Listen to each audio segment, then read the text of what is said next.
Hermanos, tengan todos un muy buen día, el Señor les bendiga. Estamos entonces a nuestro estudio y le pido por favor que nos acompañe. Hoy tenemos bastantes versículos en el estudio del día de hoy. A Éxodo capítulo 26. El día de hoy estaremos meditando en todo el capítulo completo, son 37 versículos. Es una unidad bastante extensa. Pero antes de leer algunos versículos que tenemos allí, quisiera preguntarles, no sé si quienes de acá han ido al Museo del Oro, han tenido la oportunidad. Yo fui alguna vez, hace ya un tiempo, y allí hay un salón que creo que le llaman el Salón Dorado, ¿no es cierto? Aquellos que conocen.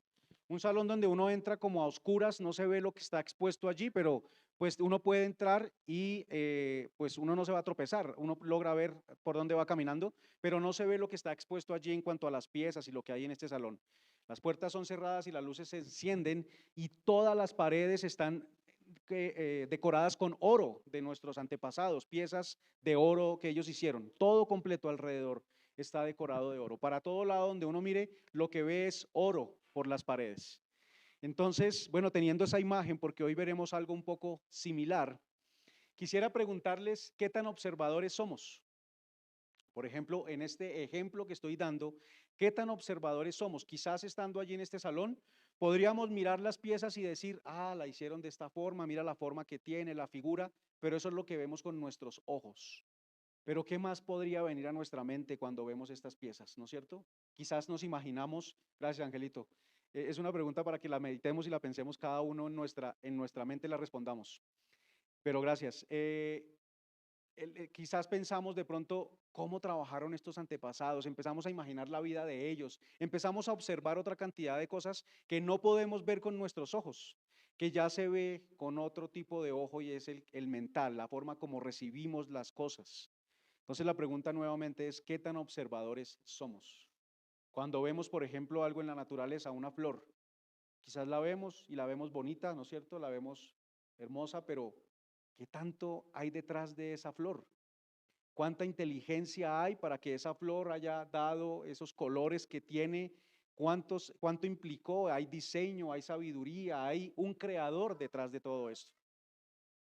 O un arco iris, pero tenemos que detenernos a observar. De hecho, en el Sermón del Monte, Jesús le dice unas palabras a sus discípulos: mirad las aves del cielo y considerad los lirios del campo, dice él.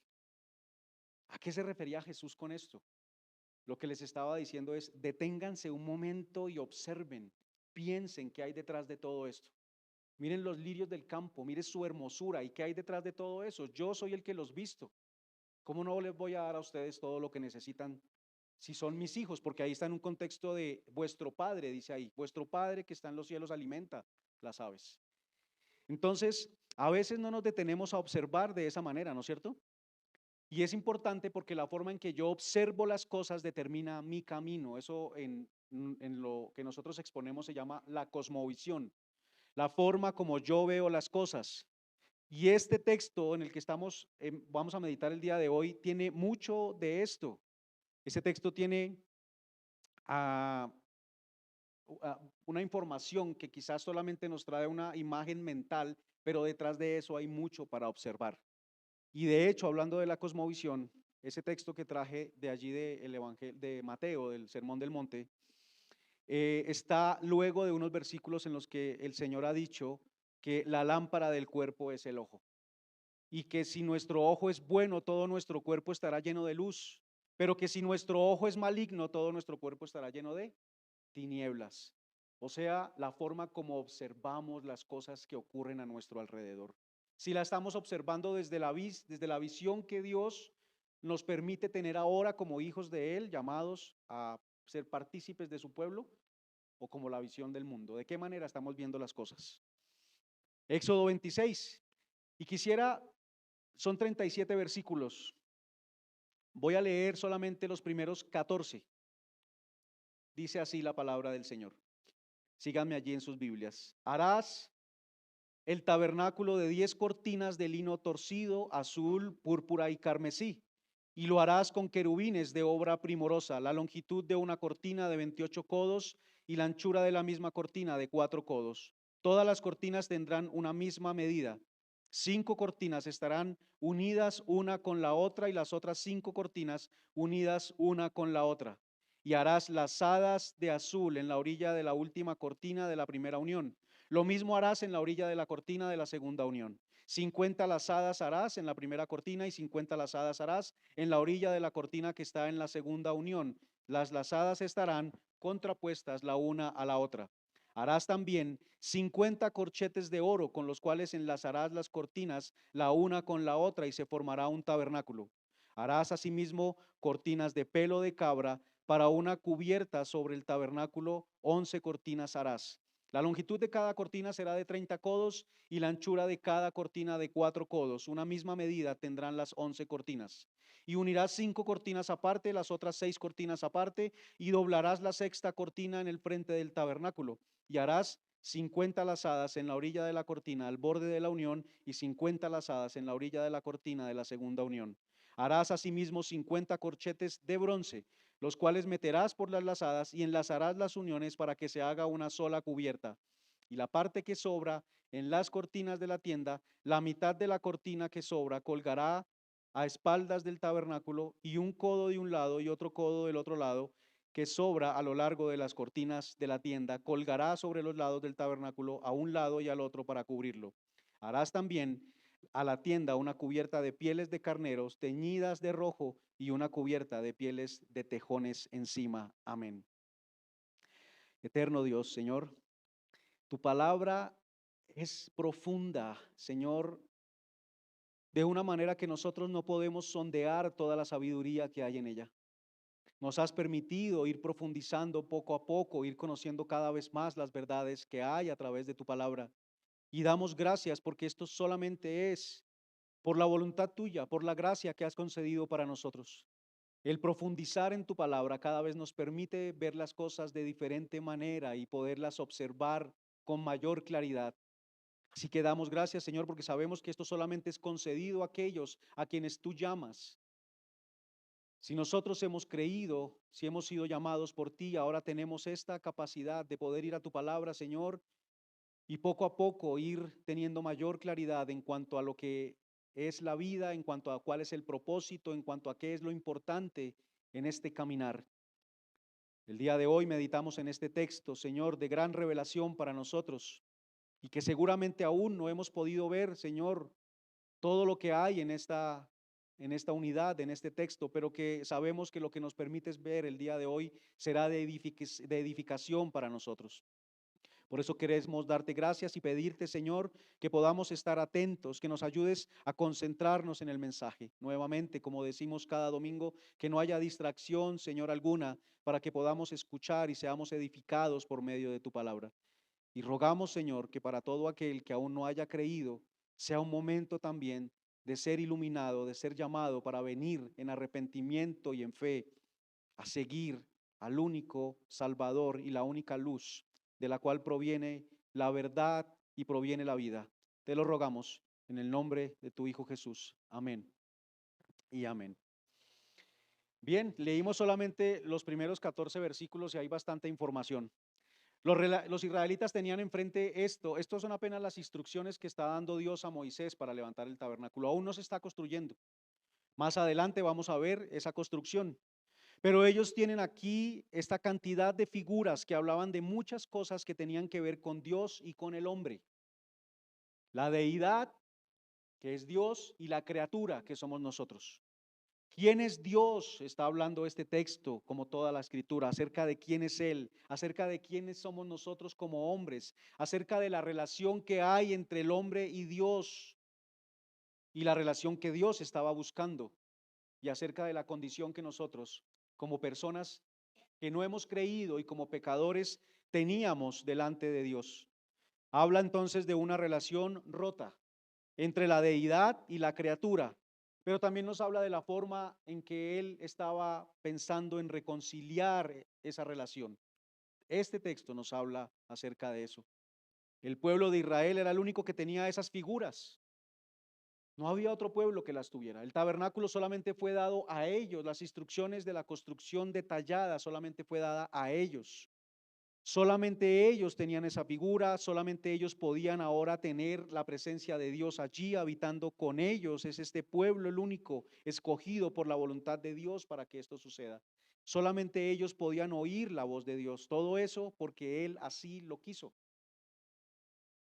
Pero ahora ellos tenían la responsabilidad también de ser muy diligentes en observar detenidamente cada cosa que sucedía alrededor de ellos en su vida, en meditar, en analizar, en no solo quedarse con lo que sus ojos estaban viendo, no solamente observar bien con sus ojos, sino observar realmente con su pensamiento, con su corazón, con todo su ser, analizando estas figuras que el Señor estaba dando para ellos.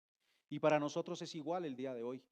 Hemos sido llamados a caminar en el Evangelio y debemos detenernos, hermanos, cada día para observar con detenimiento realmente cómo se está llevando nuestra vida y todas las cosas que están sucediendo alrededor nuestro. Estamos frente a este pasaje que es bastante extenso, como ya dije, pero que nos habla de la gracia de Dios. Y el título para el mensaje es Una revelación de su gracia. Una revelación de su gracia. Ese es el título para nuestro mensaje en este día. Tenemos, hermanos, delante de nosotros una revelación maravillosa, una revelación celestial de la gracia de Dios, una revelación que está llena de detalles, llena de detalles. Imaginémonos a Moisés recibiendo todas estas instrucciones, medidas, tipos de materiales, pieles, telas, colores, ubicación de las piezas que se iban a tener allí, materiales en los cuales iban a ser construidos, mucho detalle. ¿Cómo seríamos algunos de nosotros recibiendo todas estas instrucciones con todos esos detalles, ¿no es cierto? Ay, pero ¿para qué tanto detalle? Solamente dígame lo general y yo ya miro a ver cómo lo hago. Pero para el Señor cada detalle tiene importancia. Y todas las cosas que están dichas acá tienen importancia. Quizás no vamos a poder meditar en todas con profundidad, pero eso también nos invita a que nosotros en nuestra casa vayamos ya con la base del mensaje en el día de hoy y podamos acercarnos ya con un poco más de luz al texto y ir y revisarlo. Todos los detalles hablan de la gracia de Dios y la gracia es que Dios nos escogió a nosotros para bendecirnos en lugar de maldecirnos, que por nuestro pecado era lo que deberíamos recibir, ¿no es cierto? La escritura no lo dice. Por el pecado del hombre, por la rebeldía frente a Dios, lo que debe recibir es maldición. Y obviamente cuando hablamos de bendición y de maldición, el hombre también tiene muchas ideas porque hay una cosmovisión acerca de esto.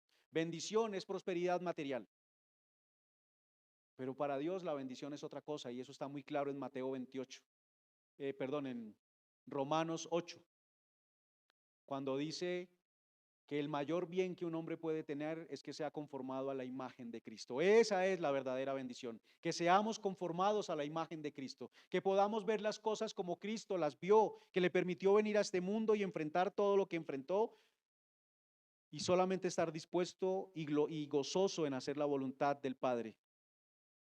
Bien, todos estos detalles que están acá, pero yo quisiera llamar un especial o hacer un especial énfasis para iniciar en un detalle en específico y es acerca del número 5, que aparece varias veces en este texto. El texto lo podríamos dividir en tres partes, los versículos del 1 al 14, del 15 al 30 y del 31 al 37. Y en cada una de esas tres divisiones está el número 5 presente. Está el número 50 también, aparece en cada una de las unidades. Y eso tiene una relación con la unión, si se dieron cuenta en lo que vimos en cuanto a las telas.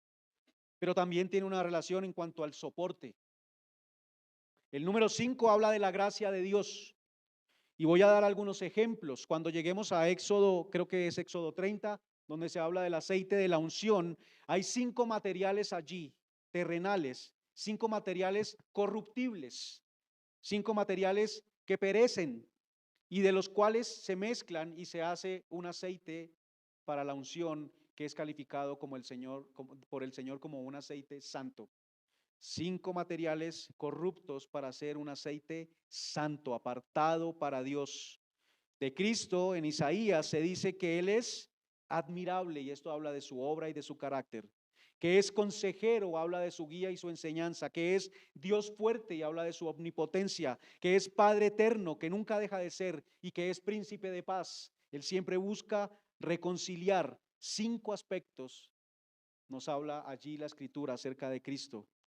Y esto nos habla de lo distinto que es al hombre, de lo distinto que es Él a nosotros.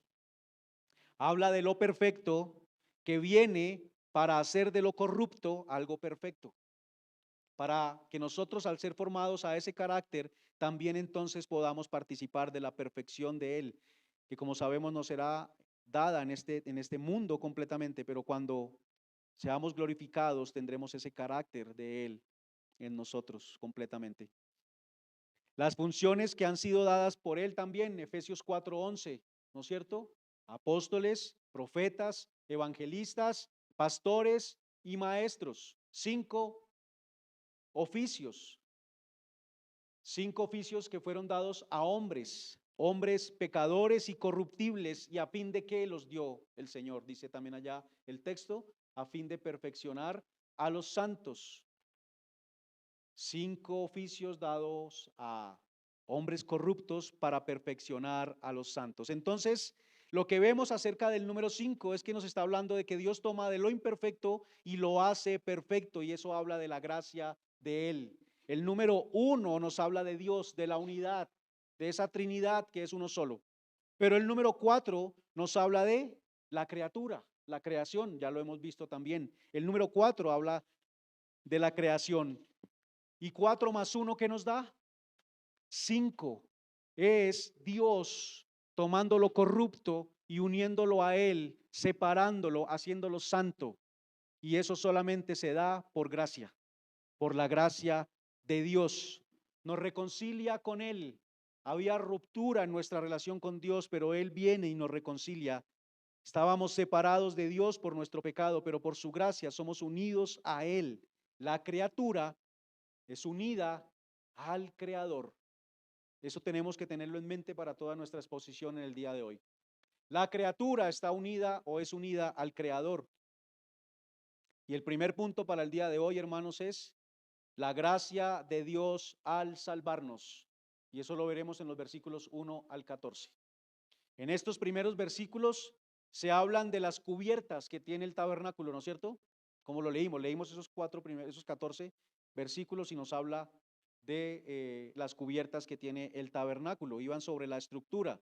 Son 4 cubiertas. La primera, ¿cuál es? Lino torcido. Aquí sí les voy a pedir que me ayuden. La segunda, versículo 7, ¿cuál es?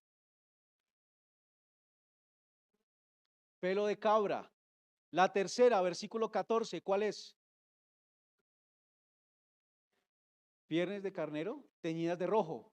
Y la cuarta, está ahí mismo en el versículo 14, pieles de tejones. Son 4 tipos de pieles, 4 tipos de cortinas. Bueno, ahí vamos a tener la imagen, ¿no? Están esas 4 y era una sobre la otra. Lino torcido, pelo de cabra, piel de carnero teñida de rojo y la piel de tejón, que a la final era la que iba por encima de todo. Algo a destacar es, hermanos, aunque como veremos, lo primero en la ejecución del plan de salvación de Dios va a estar representado en las pieles de tejones. Él está dando, este relato nos está hablando de adentro hacia afuera, del lino torcido, de lo que queda adentro hacia lo que queda afuera, que es la piel de tejón. Y es la forma como Dios actúa en nosotros. Él empieza desde adentro nuestro, cambiando nuestro corazón, cambiando la forma como nosotros vemos las cosas desde adentro con nuestro ser, para que nuestro exterior sea transformado, para que nuestras obras sean cambiadas. Y eso tiene esa intención en este texto. Entonces, 4 cubiertas que nos hablan de una nueva creación en Cristo, que es lo que hace su plan de salvación. Lo que hace el plan de salvación es traer una nueva creación. Vamos a la primer piel o a la primera capa porque esta no es piel, es una tela, y es la de lino torcido. Pero antes que nada quisiera hablar de la forma como está unida, que nos habla los versículos 2 al 6. Son 10 cortinas, ¿no es cierto? Y hay 2 unidades o 2 series de 5 cortinas unidas. una con la otra, 5 cortinas unidas. Y luego se unen las dos series con 50 lazadas azules. Así, de esta manera. Hay 50 lazadas en una cortina y en la otra, y las dos se unen por medio de unos corchetes de oro. No sé si lo alcanzamos a ver. En una tela habían esos lazos y en la otra tela había también otro lazo y los dos eran unidos con corchetes de oro. Esta es la forma en que están unidas, dos series de 5 cortinas y luego unidas por los corchetes de oro, hermanos. Esta unión nos habla de Cristo, lo humano y lo divino unido. En el momento que Él viene, se hace parte de la creación, pero habitando plenamente, o a esa creación, cuerpo humano, habitado plenamente por la deidad, unidos de forma perfecta y natural. Por eso la unión está hecha con corchetes de oro. Y esos corchetes nos habla que no hubo necesidad de juicio, porque lo que nos habla acerca del juicio en el tabernáculo es el bronce. El oro nos habla de lo divino. Y esta unión de Cristo humano 100% y Dios 100% es hecha solamente por Dios, sin la necesidad de un sacrificio, sin la necesidad de una justificación, sin la necesidad de juicio, porque Él no tenía pecado. Por eso vino al mundo por medio de una virgen. Si hubiera sido un nacimiento normal por la unión de un hombre y una mujer, Él vendría también arrastrando ese pecado que arrastramos todos desde Adán. Pero en Cristo no había pecado y no había corrupción en Él. Así que la gracia de Dios la vemos aquí, enviando a su Hijo para hacerse hombre sin la contaminación del pecado y las dos naturalezas unidas en uno, en nuestro Señor Jesucristo. Bien, lino torcido. La palabra lino en hebreo significa blanquear o emblanquecer. En la escritura el lino se utiliza como tipo de justicia a causa de su finura y de su blancura, de la justicia perfecta de Cristo. En Apocalipsis 19:8 la escritura dice así: y a ella, hablando de la iglesia, se le ha concedido que se vista de lino fino, limpio y resplandeciente, porque el lino fino es las acciones justas de los santos. Amén. El lino representa las acciones justas, pero en este caso las de Cristo. Y torcido simplemente la forma en que estaban unidos esos hilos, que es por medio de una trenza, uniendo varios hilos y haciendo una tela fuerte, una fibra torcida con la otra. Y esto hacía que fuera una tela fuerte, resistente, pero además que no dejaba ver hacia adentro. Y eso habla del tipo de naturaleza del Señor Jesucristo, que es una naturaleza fuerte y resistente. Aunque Él fue a la cruz y no dijo nada contra quienes lo estaban llevando allí, no era porque Él fuera débil. Él tenía todo el poder para haber acabado con ese show, con ese acto injusto en cualquier momento, solamente con pronunciar palabras. Pero eso habla de su fuerza y eso habla de su resistencia. A veces creemos que el más fuerte es el que se impone, pero muchas veces ese es el más débil, porque necesita imponerse para no verse menor que los otros. Pero aquí Él, sabiendo quién es Él y que tiene todo el poder y toda la fuerza, no se impone, sino que simplemente deja que este curso siga adelante bajo la voluntad de su Padre. Bien, hermanos, entonces, primer versículo nos habla de ese lino torcido y habla de 4 colores. Lino torcido ya hablamos que es color blanco, es blanquecido, es pureza. El azul, el púrpura y el carmesí, y eso habla también de Cristo. El blanco es pureza, justicia de Cristo, y esto está alineado también con los 4 evangelios. Marcos nos habla del siervo sufriente, y ese color apunta también a ese evangelio de Marcos. El azul es el color celestial, habla de Dios, de Cristo como Dios. Y Juan es el evangelio que nos habla de Jesucristo como Hijo de Dios, ¿verdad? Púrpura es el que nos habla de Jesús como Rey. Y ese evangelio que habla de Jesús como Rey es el evangelio de Mateo, que habla de él como el Hijo de David. Y el otro es el carmesí, que habla de su humanidad, de su sangre, de su muerte. Y en Lucas se utiliza mucho la expresión hijo del hombre o hijo de hombre. Así que estos 4 colores hablan de Cristo como Rey, como hombre, como Hijo de Dios y como siervo sufriente, puro en justicia. que tiene relación con los 4 evangelios. Así que las 4 cubiertas nos hablan de Jesús y tiene relación con los evangelios que nos narran la vida de Jesús en la tierra en relación al plan de salvación, y estas cubiertas nos hablan de ese plan de salvación. Las cubiertas hablan de esa nueva creación por medio del plan de salvación ejecutado por Cristo. Solo, hermanos, solo quien es hecho nueva criatura por medio de la fe en Cristo puede ver la gloria de Dios desde el lado de la misericordia, porque los egipcios vieron la gloria de Dios, pero no de una forma agradable, pero también la vieron.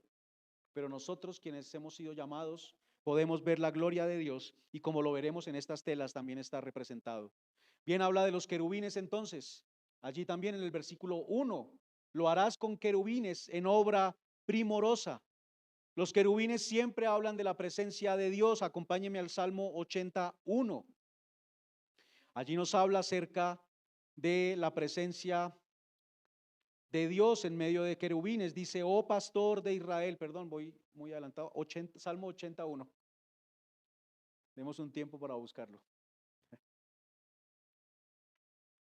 Dice: oh pastor de Israel, escucha tú que pastoreas como ovejas a José, que estás entre querubines, resplandece, despierta tu poder delante de Efraín, de Benjamín y de Manasés, y ven a salvarnos. Pero hay otro texto también que nos habla, bueno, Isaías 6 nos habla cuando Isaías vio la gloria, ¿no es cierto?, de Dios, y él estaba allí en medio de estos ángeles. Pero Isaías, permítame que 37:16 dice lo siguiente, y también es muy similar a este texto de Salmo 81. 37:16 dice la palabra así: Jehová de los ejércitos, Dios de Israel, que moras entre los querubines, solo tú eres Dios de todos los reinos de la tierra. Tú hiciste los cielos y la tierra. Amén. Así que los querubines nos habla de qué? De la presencia de Dios. ¿Y quiénes podían entrar allí y ver estos querubines en esa tela de lino torcido bordados allí? Los sacerdotes.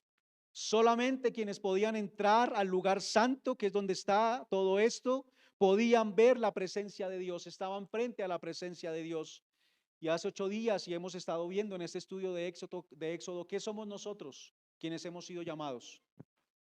Somos sacerdotes.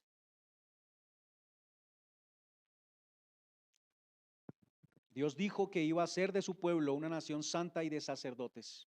Y eso es lo que ha hecho con nosotros. Solamente quien ha sido llamado puede entrar al lugar santo, donde somos alimentados por el pan de vida, como vimos la vez pasada al hablar de la mesa, donde somos iluminados por la luz de Cristo, que es la única luz que trae verdad a la vida de nosotros. Somos sacerdotes que podemos entrar a la presencia de Dios. Solo quien es llamado a entrar podía ver la gloria de Dios allí. Solo quien ha creído puede deleitarse con la gloria de Dios, porque puede verla y puede ver la misericordia de Él. Solo quien ha sido lavado por la sangre de Cristo, solo quien ha sido llamado puede ver la hermosura de su gloria y deleitarse en ella. Nosotros deberíamos estar viéndola y deberíamos estar deleitándonos, pero eso requiere que observemos la gloria de Dios en cada cosa que sucede en nuestra vida. Que no nos quedemos con los ojos solamente puestos en las circunstancias que están sucediendo a nuestro alrededor y que nos abruman a veces, que nos frustran y que nos hacen sentir a nosotros que las cosas no van bien, que podamos detenernos un momento y observar la gloria de Dios en medio de todo eso. Porque hemos sido llamados, si hemos creído, tenemos la capacidad de verla ahora, pero no nos detenemos, sino que solamente estamos centrados en nuestro problema. Y eso no nos permite ver la gloria de Dios. Hermanos, allí no había ventanas. El tabernáculo no fue diseñado para que tuviera ventanas y la gente pudiera mirar hacia afuera. Pero a veces nosotros como cristianos estamos queriendo buscar ventanas para mirar hacia el mundo, para mirar lo que hay afuera y deleitarnos con el desierto, porque aquí, ¿qué podían ver ellos si hubiera ventanas? Solo desierto. Pero adentro están viendo esta tela, y más adelante veremos qué más ven, pero están viendo esta tela bordada con querubines. Y eso habla de que nosotros deberíamos deleitarnos en estar dentro del lugar santo y viendo la gloria de Dios y no queriendo deleitarnos con lo que vemos afuera.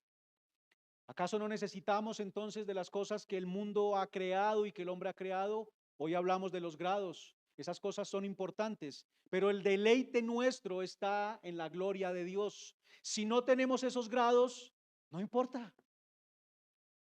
Si estamos en Cristo, deberíamos deleitarnos y para nosotros eso debería ser suficiente. Sé que no es fácil, sé que no es fácil, porque muchas veces vienen situaciones que nos hacen sentir o no nos permiten disfrutar de ese gozo. Por eso el salmista oraba que fuera devuelto el gozo de la salvación a él.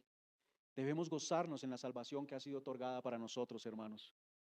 No había ventanas. Como creyentes deberíamos deleitarnos entonces en la gloria de Dios y no buscar ventanas para mirar hacia el mundo, porque a veces entonces miramos hacia afuera y decimos, pero ¿qué de malo tiene esto? ¿O qué de malo tiene aquello? Y es solamente buscarnos deleites afuera de la gloria de Dios, fuera de la hermosura de su gloria, buscando deleitarnos con los placeres del mundo para satisfacer nuestra carne. Todo esto entonces, hermano, nos habla de esa gloria de Cristo o esta primera tela de la gloria de Cristo. Él, después de haber sido sacrificado, y sube al Padre y está en la gloria de Dios y en la gloria de la que él participaba antes, como él mismo oró al Señor. Habla de Cristo resucitado, intercediendo por nosotros y nosotros en Cristo ante la presencia de Dios. Versículo 7, pelos de cabra. Y continuamos aquí con el plan de salvación. El plan de salvación requería que Cristo resucitara y estuviera ante la gloria de Dios, pero también requería de su sacrificio y del perdón de los pecados para nosotros. Antes de su glorificación vino el sacrificio. Y ese sacrificio, cuando hablamos del tema de la expiación, recuerdan, se traían 2 carneros delante de Jehová. Eso está en Levítico 16. Se traían 2 carneros y uno moría y el otro no, dice el texto. Sobre los 2 se ponían las manos y se confesaban los pecados del pueblo, pero se echaban suertes para que uno fuera traído delante de Jehová y el otro fuera enviado al desierto a Azazel, dice allí. Y estaban allí los 2 corderos y uno moría y el otro no moría. Cuando estamos hablando de las siguientes telas, habla de pieles, piel de carnero y piel de tejón, para que yo pueda utilizar la piel de un animal que tiene que pasar. El animal debe morir, pero acá estoy utilizando ¿qué? Pelos de cabra. El animal no debía morir, solamente debíamos, como se hace con las ovejas, ¿no es cierto? Rasurarlo y el animal no muere. Este animal representa entonces a aquel carnero que era soltado en el desierto en ese día de la expiación y que era enviado con todos los pecados del pueblo sobre él al imponer las manos. Y era enviado fuera y los pecados, y esto representaba que los pecados del pueblo eran echados fuera, de delante o de en medio de Dios y el pueblo. Ya no había esa separación. Los pecados eran perdonados y eran sacados del pueblo. En este caso, las cortinas de pelos de cabra eran 11, 5 cortinas y 6, de nuevo unidas, pero ya no por corchetes de oro, sino por corchetes de bronce, leímos ahí, unidas por corchetes de bronce, y ese bronce sí simboliza juicio. Nuevamente, vemos entonces cómo esa unión ya, aunque es divina, requirió de un sacrificio diferente a la otra. Aquí requirió de una justificación, porque el hombre no podía ser unido a Dios si no había perdón de sus pecados. Cristo fue sacrificado fuera de Jerusalén cuando él fue llevado al monte del Calvario. Allí ese monte quedaba fuera de la ciudad, y esto representa entonces a Cristo como ese carnero que era enviado afuera con los pecados del pueblo para que no volvieran esos pecados más a ser parte del pueblo. ¿Tiene usted un pecado, hermano? O bueno, tenemos varios pecados.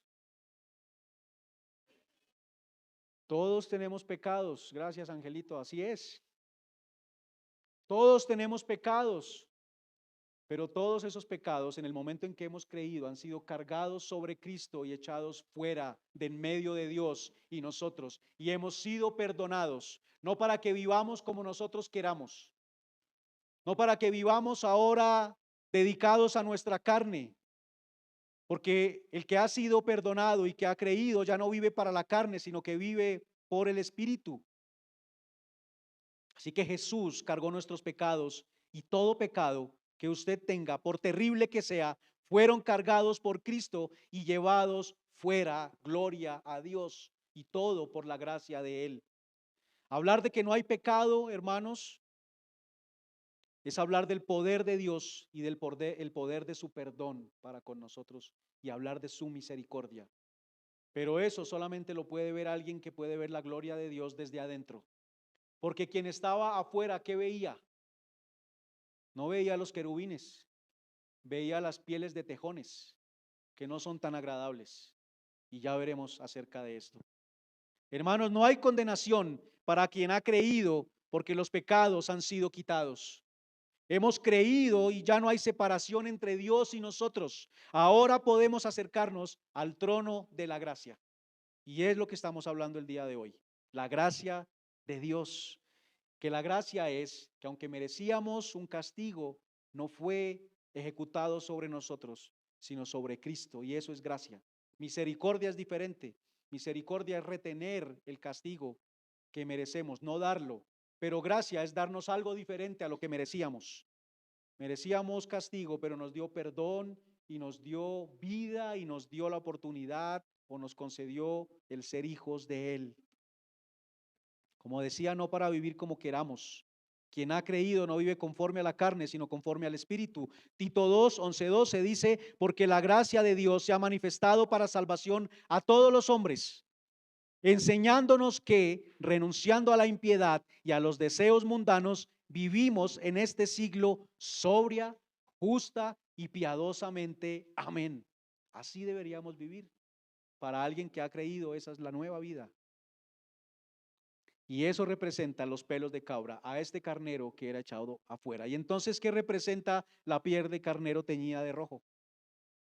El carnero que moría, que era llevado allí como ofrenda delante de Dios y era quemado allí en el altar del juicio, en el altar de bronce, que estaremos hablando dentro de 8 días.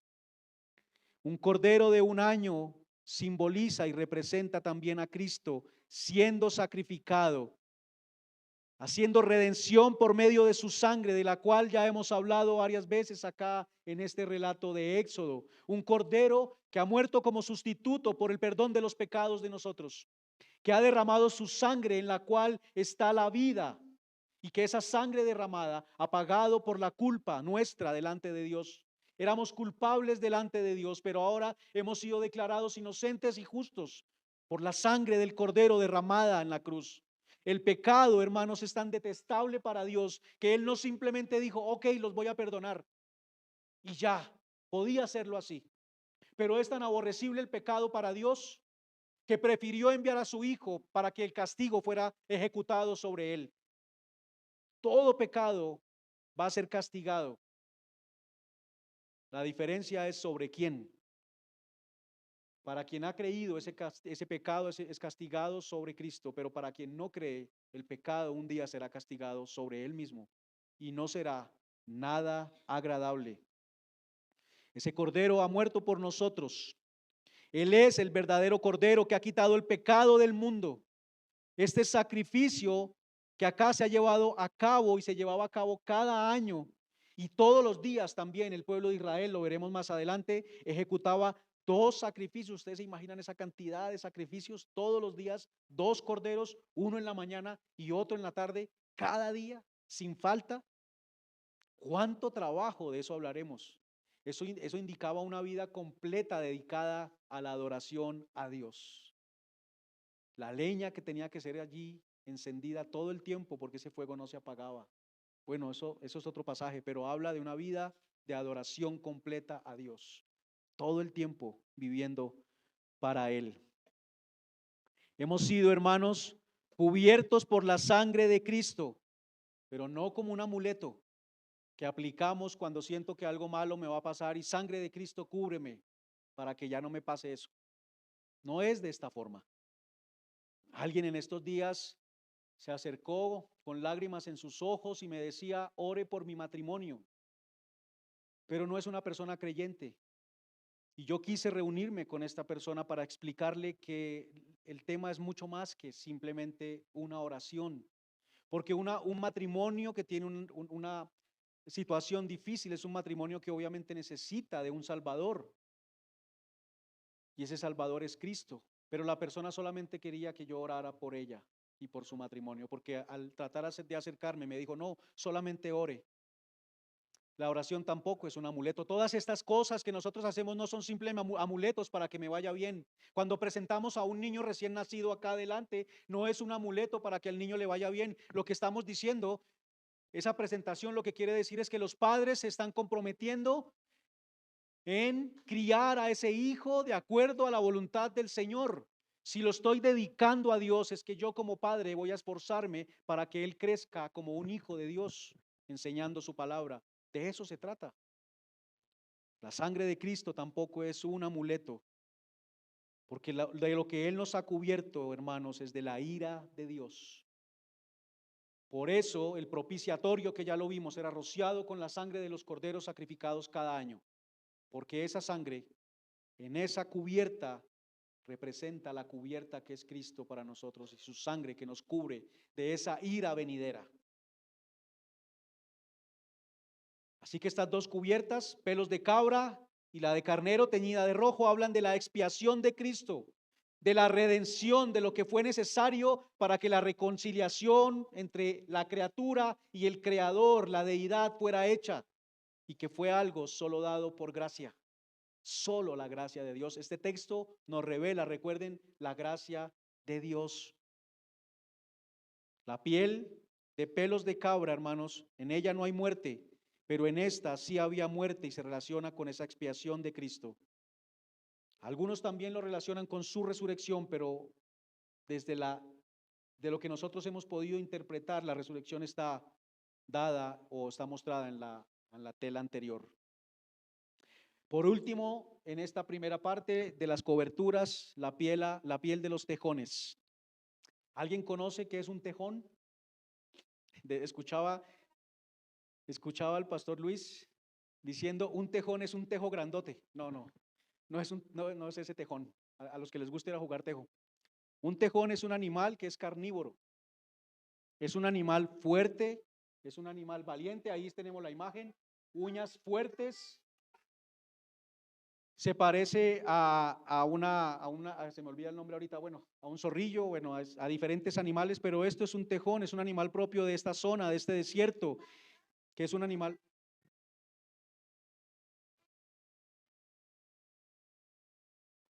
Gracias, Tiago.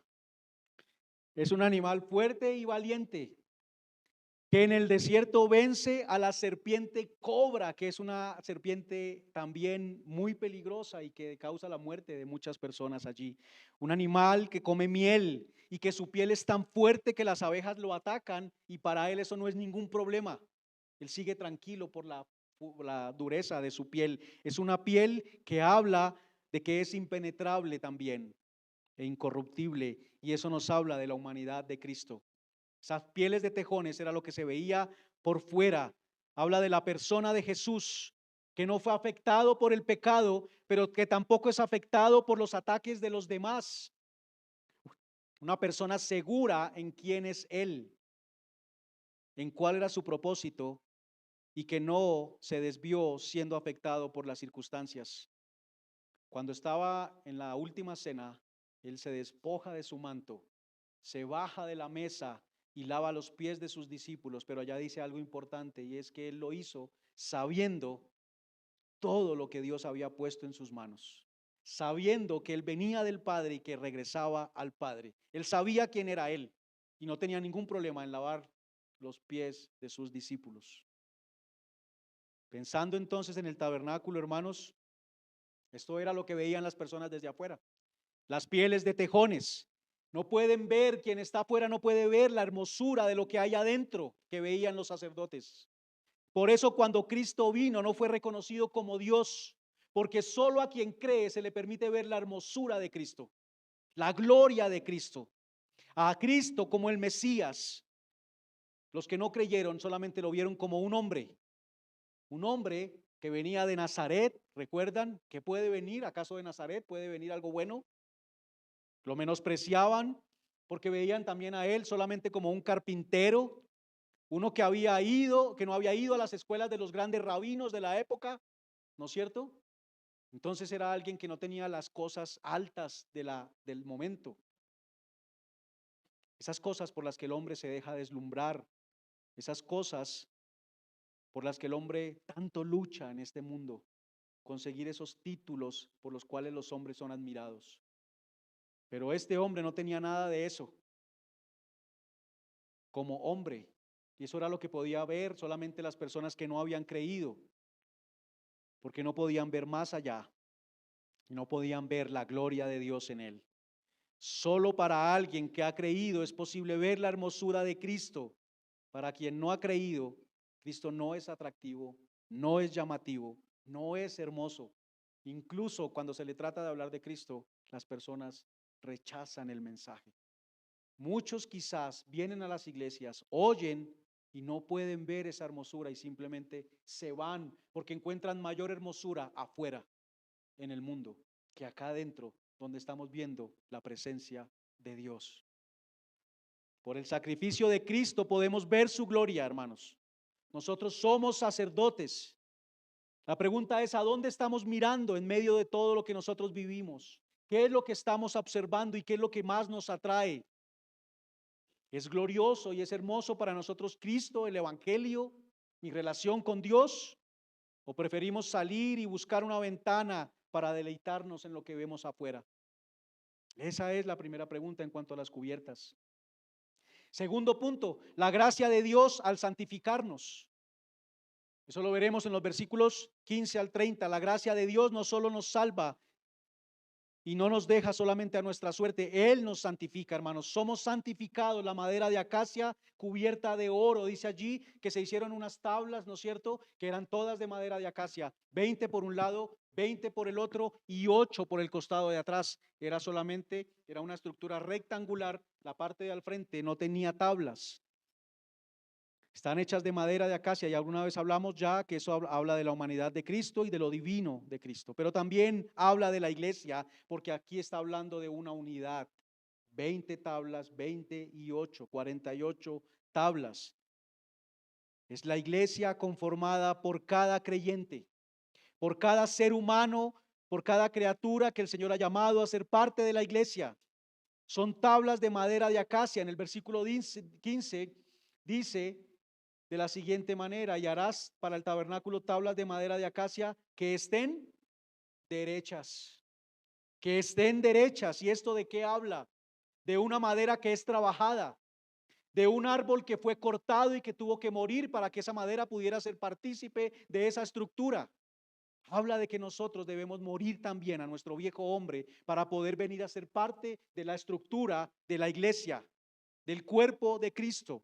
Y esa madera derecha quiere decir que fue talada y fue trabajada para darle forma, fue pulida. Y eso, hermanos, es lo que hace Dios por su gracia cuando nos llama a ser partícipes de la iglesia. Él nos endereza, Él nos forma, Él nos pule para hacernos tabernáculo de Él. Nada torcido hará parte de su pueblo, y el que lo endereza es Él.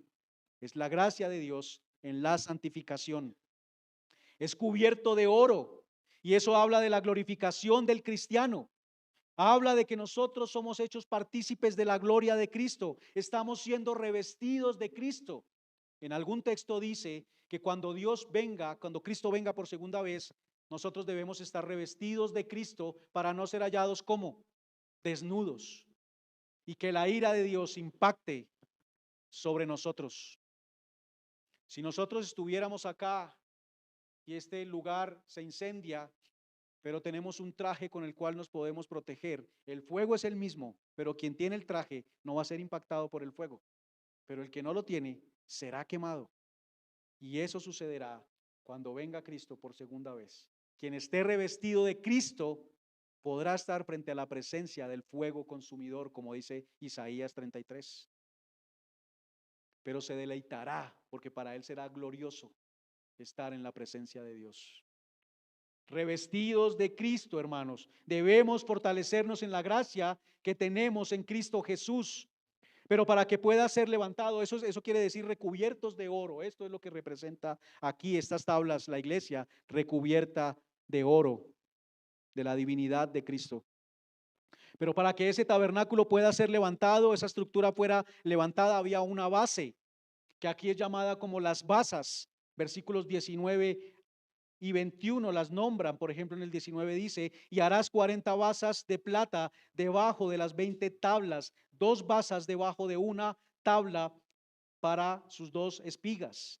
Estas tablas estaban unidas por unas espigas que se hacían al lado de cada tabla para que encajara una tabla en la otra, de tal modo que solamente se ve una estructura completa, no se ven tablas separadas, sino una estructura completa, y de eso hablaremos también en esto de la gracia de la santificación. Hermanos, las basas de plata hablan de la redención. La plata habla de la redención. En Éxodo 30, en el versículo 11, cuando Dios dice que el pueblo debe ser censado y cada persona o cada hombre mayor de 20 años debe pagar medio ciclo de plata por su redención. Medio ciclo de plata. Ya hablaremos en el momento en que lleguemos a ese pasaje, porque pareciera entonces que yo pago por mi redención, pero no es así. Solamente es un símbolo, es un memorial, es símbolo, es memorial. Ellos verían esa base y debían recordar que es la redención de Dios la que fue posible, o la que hace posible que seamos morada para Él. Esas tablas encajaban en las basas de plata para que pudieran ser sostenidas y levantadas allí. Había una base, y la base para que nosotros seamos iglesia es el sacrificio de Cristo, la redención obtenida por el sacrificio de Él. Ese es el fundamento. Alguna vez estuvimos aquí discutiendo acerca del fundamento, si era el juicio, si era el amor. Ahí están implicados los dos. Fue necesario el juicio sobre Cristo, pero esa obra fue hecha por amor a la iglesia. Así que, hermanos, no hay tabernáculo, no hay iglesia si no hay bases, y la base es esas basas hechas de plata. Cristo muriendo por nosotros de forma personal, por toda la iglesia, pero Cristo murió por cada uno de ustedes, hermanos. Cristo murió por mí de forma personal, y Cristo murió por cada uno de ustedes de forma personal.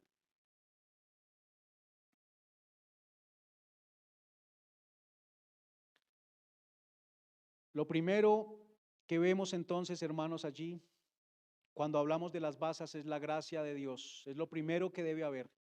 Gracia de Dios. Primero Dios dio su vida para después, primero Cristo dio su vida y después sí vino la predicación del evangelio para conformar la iglesia. ¿Estamos de acuerdo? Primero se dio la vida y después la iglesia fue conformada. Veía en esta semana la película que compartió la hermana Blanca en el grupo de nosotros. Gracia de Navidad se llama, bueno, no recuerdo el título. Y es un hombre al que otro hombre le hace daño, hablando del tema comercial, monta una tienda mucho más grande enfrente de la de él, del mismo negocio, y se la quiebra y lo hace cerrar su tienda. Además le hace males para que esa tienda tenga que cerrar. Y después él vuelve a poder abrir su tienda, pero ahora quien está en problemas es el del enfrente, o sea, el que le hizo daño. ¿Y qué hace este hombre? El otro hombre necesita un dinero para poder levantar su tienda. Al que lo agravió, al que recibió daño, lo que hace es dar ese dinero para que él pueda sostener su tienda. ¿Qué veo yo allí? Obviamente la comparación es tonta, ¿no? Pero hubo primero gracia, porque nosotros también podemos tener gracia con los otros hermanos. Hubo primero gracia para con la otra persona, y después eso abrió la oportunidad para predicarle el evangelio. A veces nosotros queremos llegar solamente con un mensaje y decirle a la gente: tú eres un pecador, tienes que arrepentirte, pero no hemos hecho nada por ellos. No hemos hecho nada. Vemos situaciones difíciles y no hacemos nada. Y eso es gracia. Eso es ir también y pensar en la otra persona, y eso abre oportunidades para que podamos predicar el evangelio y que las personas puedan venir al arrepentimiento y a la fe. La gracia es primero, las basas estaban abajo y es el fundamento. Lo primero es la gracia, hermanos. Hemos sido apartados. Esas tablas no estaban puestas sobre el piso, no estaban puestas sobre la arena del desierto, estaban puestas sobre las basas. Y eso nos habla de que en su gracia nosotros hemos sido apartados del mundo. ¿Qué quiere decir la palabra iglesia? Eso tiene una unión de dos palabras y una de ellas es asamblea y la otra es llamar afuera. Somos la asamblea, somos la reunión de personas que han sido llamadas a salir, a estar afuera del mundo. Hemos sido apartados para Dios. Hemos sido separados del mundo. Las tablas estaban apartadas de la tierra, del mundo, por esas basas, por la redención de Cristo, solo por gracia, hermanos. Y eso quiere decir que hemos sido apartados para vivir para Él y no para el mundo. ¿Qué es ser cristiano? Es vivir para Dios. Pero a veces no nos deleitamos en esto, en hacerlo de esta manera.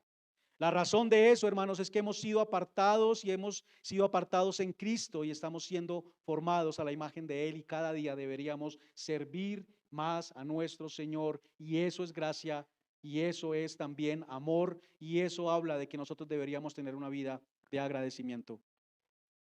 La cantidad de plata que se utilizó en esta redención, cuando ellos pagaron el medio ciclo de plata, hermanos, son toneladas de plata. Es mucha plata. Es un dinero que quizás alguno podría ver, ¿no es cierto? Como Judas, cuando se derramó allí el perfume y dijo, oh, qué desperdicio. Alguien podría decir, qué desperdicio, pero si esto habla del sacrificio de Cristo, que aunque es un sacrificio incalculable, no fue un desperdicio. Murió para la gloria de Dios y para que la iglesia fuera formada. Nunca el sacrificio de Cristo será una pérdida, como quizás alguno podría verlo. La gracia, hermanos, une a la iglesia, las barras, 5 barras de madera, que está el número 5 allí también. Están las tablas unidas por las espigas. 2 barras pasan por un lado y 2 barras pasan por el otro y una pasa por la mitad de todas las tablas. Y eso, hermanos, hace una estructura completamente resistente. Y eso nos habla también de la unidad que debe haber en la iglesia. Nosotros somos uno solo, somos un cuerpo, somos una iglesia, somos el cuerpo de Cristo. Lo que nos une es la gracia de Dios. Somos unidos en Cristo por el Espíritu Santo. Esa unión se refleja en los momentos que compartimos juntos, pero no solo por compartir, sino, hermanos, que nos vemos para podernos edificar, para podernos exhortar, para podernos ayudar, para fortalecernos y para animarnos. Todos como uno, como una unidad, compactos y resistentes. Hermanos, imaginemos el clima en este desierto, vientos y tormentas de arena, pero esa estructura compacta y resistente. Allí no habían tablas tiradas en el suelo solas, todas hacían parte de la unidad de la estructura. Y así nosotros como creyentes debemos ser parte de la unidad de la iglesia, tener una misma mente y un mismo corazón. Jesús dijo que una rama que no esté en la vid no lleva fruto y muere. Las ramas somos cada uno de nosotros, la vid es Cristo. Debemos vernos como ramas que necesariamente debemos estar unidos a la vid. Y alguno dirá, estoy bien, yo estoy unido a Cristo. Lo único que no me gusta es la iglesia. Esos hermanos son terribles, hipócritas. Casi no me gusta estar allí. Bueno, hermanos, la noticia es que la iglesia es el cuerpo de la vid. Si la vid es Cristo, la iglesia es el cuerpo de Cristo. Y si yo no quiero estar en Cristo, entonces, ¿en dónde quiero estar? Por eso, hermanos, no ver a la iglesia como una comunidad a la cual yo pertenezco y en la cual debo estar, es una clara idea de que aún nuestra madurez debe seguir creciendo porque falta crecer bastante en esto. Debo observar mejor entonces, hermanos, a mi alrededor y saber de qué se trata a lo que hemos sido llamados. Tercer punto, la gracia de Dios al reconciliarnos. Y esto habla de los últimos versículos 31 al 37, donde se habla de los velos. Esos velos nos hablan de que habían unas divisiones. El primer velo del que se habla acá dividía el lugar santo del lugar santísimo, ¿verdad? Estaba el lugar santo, en el lugar santo dice ahí, estaba la mesa de los panes y estaba el candelabro. Aún no hemos hablado del altar del incienso, pero estaban esos otros dos elementos allí. Y en el lugar santísimo solamente el arca del pacto. Allí también están los colores, están los querubines, de tal forma que los sacerdotes para todo lado donde veían que oro de las tablas. En el techo, la piel de lino torcido con los ángeles allí bordados. En el velo que dividía el lugar santo del lugar santísimo, querubines bordados. Todo era hermoso, la gloria de Dios. La gloria de Dios para alguien quien está en el lugar santo. Hermanos, muchas veces cuando estamos ensimismados en nosotros y solamente centrados en nuestros problemas, se pierde de vista toda esa gloria maravillosa. Cuando las emociones son alteradas y no están bajo nuestro dominio, sino que ellas nos dominan, nosotros no podemos ver con claridad. Una persona que está afectada emocionalmente solamente ve guiada por esa emoción y no puede ver realmente con claridad. Por eso debemos detenernos, hermanos, en medio de cada circunstancia y poder ver la gloria de Dios.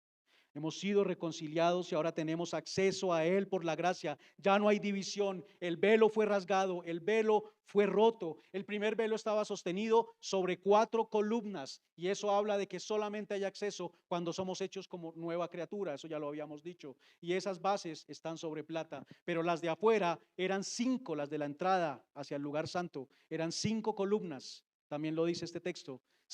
5 columnas que nuevamente habla de la gracia de Dios que sostiene ese velo y solamente por la gracia de Dios nosotros podemos entrar a la presencia de Dios. Hermanos, chicos, niños, ustedes en historia han oído la historia de los conquistadores cuando vinieron aquí a Latinoamérica, cómo conquistaron y cómo obtuvieron el oro. Gracias, Angelito. Bueno, cuéntanos, Angelito, a ver, rápido, ¿no? Ellos vieron el oro. Los conquistadores, ¿qué hicieron con los indígenas? ¿No es cierto? Dice la historia, no, yo no la puedo confirmar, pero dice la historia que les daban espejitos y ellos entregaban el oro. Hermanos, que no nos pase eso, porque el mundo nos trae espejitos y nosotros muchas veces entregamos el oro de la gloria de Dios y a lo que hemos sido llamados por esos espejos. Que no nos pase eso, hermanos. Así estamos a veces como esa historia. La gracia comenzó en el jardín del Edén, hermanos, cuando Dios mató un animal para cubrir el pecado de Adán y de Eva. Él podría haber matado a los primeros seres humanos en ese momento por su desobediencia, pero en lugar de destruirlos, Él escogió establecer un camino para que ellos estuvieran bien con Él. Así, allí, hermanos, en este lugar santo, nosotros estamos siendo alimentados del pan de vida, alumbrados por la luz perfecta que es Cristo. ¿A dónde más podríamos ir? Dios muestra tanto la misericordia y la gracia, aunque no son lo mismo. La misericordia retiene un castigo que merecemos, la gracia otorga una bendición que no merecemos. En la misericordia, Dios escogió cancelar nuestra deuda de pecado por medio del sacrificio de su Hijo perfecto en nuestro lugar. Pero Él va aún más lejos que la misericordia y extiende la gracia a nosotros que éramos enemigos de Él. Él nos ofrece perdón, reconciliación, vida en abundancia, tesoros eternos. Nos ofrece su Espíritu Santo que mora en nosotros. Hemos sido salvados por gracia, reconciliados por gracia. Estamos siendo formados y santificados, pulidos por Dios por gracia. Tenemos reconciliación con Él. Adentro, hermanos, estaba el altar del incienso, un incienso santo que daba olor grato a quien entraba allí y era un olor grato hacia Dios. La pregunta es si nosotros olemos a Cristo. ¿Olemos a Cristo? ¿O a qué olemos? ¿Nos ven como Cristo? ¿Nos vemos como Cristo en nuestro obrar? ¿Estamos conscientes de quiénes somos ahora y en dónde estamos? Delante de quién estamos y que es un enorme privilegio, hermanos, debemos observar bien entonces. Debería bastarnos su gracia, como le fue dicho a Pablo. Pero cuando no observamos bien, quizás vemos esa gracia como poca cosa y estaremos deseando mirar hacia afuera al ver que no encontramos satisfacción. Para concluir, hermanos, esa gracia puede ser extendida por medio de nosotros a otros, porque ahora llevamos el evangelio a un mundo que está moribundo. Y dice la Escritura: os rogamos en nombre de Cristo Ese es el mensaje que debemos llevar. Reconcíliense con Dios. El sacrificio perfecto de Jesús en la cruz ha hecho expiación por el pecado. Con su muerte logró la armonía en nuestra relación con Dios. Rogamos a los que no son salvos que tengan fe en Cristo y experimenten el gozo de la reconciliación con Él. Es un gozo, hermanos. Vengan, quien no ha creído, el llamado es a que vengan arrepentimiento y fe, reconociendo su pecado delante de Él y entregando su vida postrada al Señor. Hermanos, es un pasaje bastante extenso, seguramente hay cosas que no pude abordar, pero los invito a que en sus casas puedan seguirlo estudiando. Vamos a ponernos en pie, vamos a dar gracias.